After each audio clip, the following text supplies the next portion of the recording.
Good morning আর নেই, এখন afternoon হয়ে গেছে মনে হচ্ছে, 12টা বেজে গেছে মনে হচ্ছে। দেখো ভিডিওটা আরম্ভ করবো বলে করা হয়নি। দেখো কিরকম বৃষ্টি হচ্ছে বন্ধুরা, আবার সেই বৃষ্টি দিদি চলে এসছে, নাচতে নাচতে একদম ঝমঝমিয়ে চলে এসেছে। দেখো ওই দেখো কত ধান গাছগুলো দেখেছো খুব সুন্দর হয়ে গেছে। এই বৃষ্টি আসছে বৃষ্টি আসছে বৃষ্টি আসছে, দাঁড়াও বন্ধু। ওই দেখো ঘড়ির কাঁটায় 12টা 15, বললাম না গুড মর্নিং আর নেই। ঠাকুরদের সব ফুল দেওয়া হয়ে গেছে, দেখাই অন্ধকার সব, দেখো কত ঘর অন্ধকার। জলটা তুলে নিই, দাঁড়াও, কাজ একটার পর একটা কাজ এত না। ওই দেখো সব পুজো টুজো দিয়ে সব কমপ্লিট হয়ে গেছে অনেকক্ষণই। এ দেখো বন্ধুরা, আজকে নিচের ঘর থেকে শুরু করেছি, এই যে নিচের ঘরগুলো থেকে শুরু করলাম ভিডিওটা। বেরিয়ে পড়েছে এই যে কালকে শাড়িটাই পরেছি, আজকেও বৃষ্টি পড়ছে, আজকে বাড়ির পাশেই আছে, মানে এইটাই পরে নিলাম, হালকা মেকআপ করে নিয়ে চললাম, তাড়াতাড়ি বাড়ি চলে আসবো। দেখি কি তুলতে পারি, অবশ্যই দেখবে, ভাল লাগবে তাই না, ঠাকুরের এটা দেখবে। ঠিক আছে চল।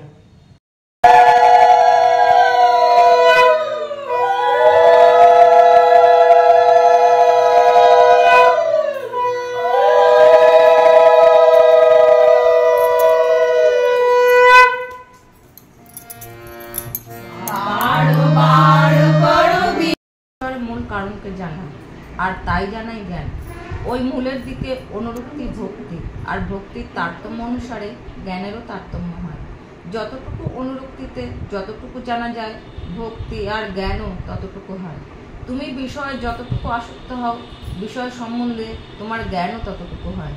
জীবনের উদ্দেশ্য অভাবকে একদম তাড়িয়ে দেওয়া, আর তা কেবল কারণকে জানলেই হতে পারে। অভাবে পরিশ্রান্ত মনই ধর্ম বা ব্রহ্ম জিজ্ঞাসা করে, নতুবা করে না। কিসে অভাব যায় আর তা কেমন করে, এই চিন্তাতেই পরিশেষে ব্রহ্ম জিজ্ঞাসা আসে। যার উপর বিষয়ের অস্তিত্ব তাই ধর্ম।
ঠাকুর প্রেমে ঠাকুর দয়া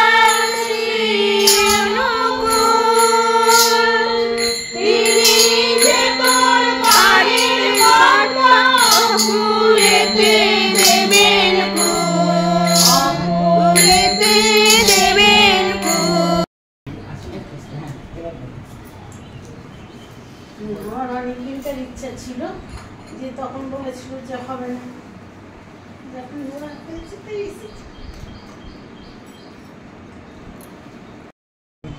নিষ্ঠা কর্ম সাহচর্য সংরক্ষণ প্রেরণা বোঝানো, তার এই আর্থিক গুণে ছিল বড় মার মধ্যে, তাই তিনি আজকে জগৎজননী বড় মা।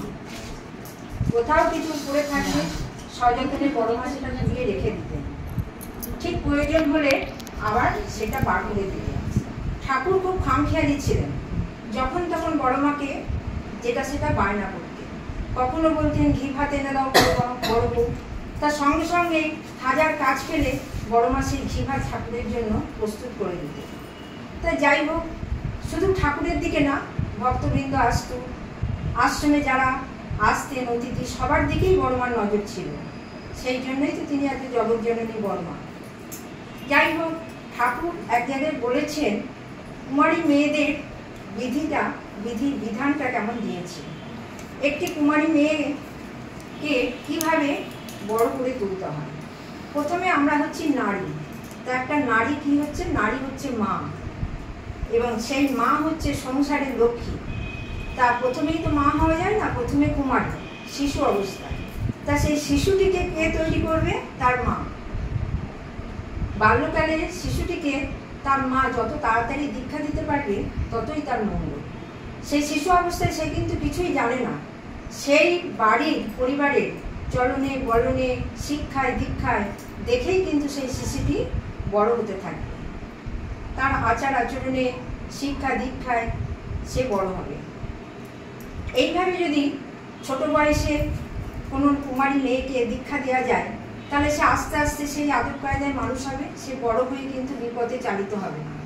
ইষ্ট পথে চললে, ইষ্ট প্রাণ হয়ে কথা বললে, ইষ্টভীতি করলে, এইগুলো যদি ঠিক ঠিক করা যায়, মানুষের জীবনে দুঃখ কষ্ট জ্বালা যন্ত্রণা সবই আছে। আমরা মনুষ্য জন্মগ্রহণ করেছি, তাহলে সেই হিসেবে আমাদের জীবনে সবই আসবে। কিন্তু ঠাকুরকে ধরলে পরে সেই বৈতরণী ঠাকুরই পার করে দেবেন। হাজার কষ্টের মধ্যেও তিনি কিন্তু আমাদের দুঃখ কষ্টটা ঠিক পার করে দেবেন। তাই কুমারী মেয়েকে যখন দীক্ষা দেওয়া হবে, সেই দীক্ষায় সে দীক্ষিত হলো, তারপরে আস্তে আস্তে সে বড় হলো। ঠাকুর এক জায়গায় বলছেন বিবাহ প্রসঙ্গে, আমাদের সমাজে 4টি ধর্ম, ব্রাহ্মণ ক্ষত্রিয় বৈশ্য শূদ্র, ধর্ম না বর্ণ, 4টি বর্ণ। তা ব্রাহ্মণ ক্ষত্রিয় বৈশ্য শূদ্র, তা এই 4টি বর্ণ যে সৃষ্টি হয়েছে, ঠাকুর বলছেন যে এই বর্ণে বর্ণে যদি বিবাহ হয় তাহলে কিন্তু খুব ভালো। এক বর্ণের সাথে আরেক বর্ণের, যেমন পাত্র যদি উচ্চ বর্ণের হয় আর পাত্রী যদি নিম্ন বর্ণের হয়, সেই বিবাহ ঠিকই আছে। কিন্তু পাত্রী যদি উচ্চ বর্ণের হয় আর পাত্র যদি নিম্ন বর্ণের হয়, সেই বিবাহ কিন্তু ঠিক নয়। ঠাকুর বলছেন প্রতিলোম বিয়ে আর অনুলোম বিয়ে। তা যাই হোক, সেই নির্বাচনটা কে করবে, তার সেই মেয়েটিকে যদি শিক্ষা দীক্ষায় যদি মা তৈরি করে তুলতে পারে, তাহলে দেখা যাবে পরবর্তীকালে তাহলে তার পথ কিন্তু বিপদ হবে না। সে কিন্তু ঠিক তার স্বামী নির্বাচনও ঠিক সেইভাবেই করতে পারবে। তাই এই বলবো, আমরা চাইব সবাই ঠাকুরের পথ ধরে চলতে, ইষ্ট পথে চলতে, ইষ্ট কথা বলতে, ইষ্টভীতি যারা আমরা গুরু নিয়েছি, দীক্ষা নিয়েছি, ইষ্টভীতি ঠিক ঠিক টাইমে করবো, যজন করবো, যাজন করবো, দিব্য বাক্যের কাজ করবো। আর কি বলবো, এখানে উপস্থিত সকলকে জয় গুরু বলে এখানেই শেষ করছি। তার বাড়ি এই শ্রাবণ পরিক্রমা 13 বিশুদ্ধ পঞ্জিকা মতে আমাদের 13 শ্রাবণ মন্দিরে বড় মায়ের জন্ম উৎসব পালিত হবে। তাই সবাইকে বলছি, সমাজের সব মায়েরা যেন সেখানে উপস্থিত হয়। আমাদের মায়েদের কিন্তু অনেক ভূমিকা। একটা সংসারে মাই কিন্তু সব কিছু করতে পারে। বলছে সংসার সুখের হয় রমণীর গুণে। মা দেওর, ননদ, শ্বশুর, শাশুড়ি এবং নিজের সন্তানদের নিয়ে কিভাবে পরিচালনা করবে, কিভাবে সংসার করবে। একটি মায়ের সংসারে 100%-এর মধ্যে 80% মায়ের ভূমিকা আর 20% দাদাদের ভূমিকা। কারণ হচ্ছে কি, তারা রোজগার করতে যান বাইরে, সেই মাটি কিন্তু সারাদিন সংসারে কি আছে কি নেই কি হবে মাকে পরিচালনা করতে হয়। একটি রান্নাঘরে ঢুকে মা জানতে পারবে যে আজকে চাল ডাল তেল নুন সবজি কি আছে আর কি নেই, কিন্তু দাদাটি জানতে পারবেন না। কেন না, তিনি প্রত্যেক দিন পয়সা রোজগারের জন্য বেরিয়ে যান, আবার বাড়ি আসেন। তার তো সেটা ডিউটি নয়। একটি মা যখন সংসারে কোনো কিছু থাকবে না থাকবে, সেই দাদাকে বলবে আজকে অমুক জিনিস ফুরিয়ে গেছে, কালকে তুমি নিয়ে এসো। তাহলে একটি মায়ের ভূমিকা সব থেকে বেশি। যিনি দীক্ষা নিয়েছেন, আমাদের ঠাকুরের শরণাপন্ন হয়েছে, সেই মা যদি প্রতিদিন সকালে সন্ধ্যে প্রার্থনা এবং ইষ্টভীতি করেন, তাহলে তার সন্তানরা সেই দেখে তাদের মনে একটা রেখাপাত করবে। তাহলে আমাদেরও তো ইষ্টভীতি বা প্রার্থনা করতে হবে। তাহলে একটা মা অনেক কিছু করতে পারে।